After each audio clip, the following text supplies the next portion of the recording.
Hello, আসসালামু আলাইকুম everyone. আজকে আমি আমার বাসার কিছু পাখি দেখাবো আপনাদেরকে।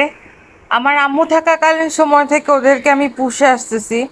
কিছু সেল করে দিছি, আরও কিছু ছিল, কজ এত কিছু মেনটেন করা পসিবল না।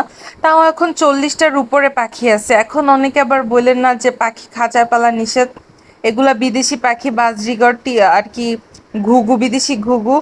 সো এগুলা বাইরে ছেড়ে দিলে হচ্ছে ওরা মারা যাবে, কাকে খেয়ে ফেলবে বা অন্যভাবে মারা যাবে। তো ওরা খাঁচাতে অভ্যস্ত। এই তো ওদের খাঁচাটা ক্লিন করতে হবে, ক্লিন করতে আসছি বেসিক্যালি, তখন আপনাদেরকে দেখাইতেছি। দেখেন একদিনেই কি করে, মনে হয় 1 কেজি খাবার নষ্ট করে একদিনে, কিন্তু তারপর ওদেরকে আমি অনেক লাভ করি। আর এখানে এই যে আমার ব্ল্যাকি খাবার চাচ্ছে আমার কাছে, তো ওর খাবার এখনো রেডি করি নাই। ও মুরগির হাত পা সিদ্ধ এগুলা খায়, এগুলা ওর জন্য পরে করব। তারপর ওই যে কথা বলতেছে, আমার কাছে খাবার চাচ্ছে, আমি দিব, ওকে বলতেছি একটু ওয়েট করো, দিব, রান্নাটা কমপ্লিট হোক। তারপরে আমি এই তো রুই মাছ হচ্ছে আলু বেগুন টমেটো দিয়ে ভুনা ভুনা করে রান্না করব।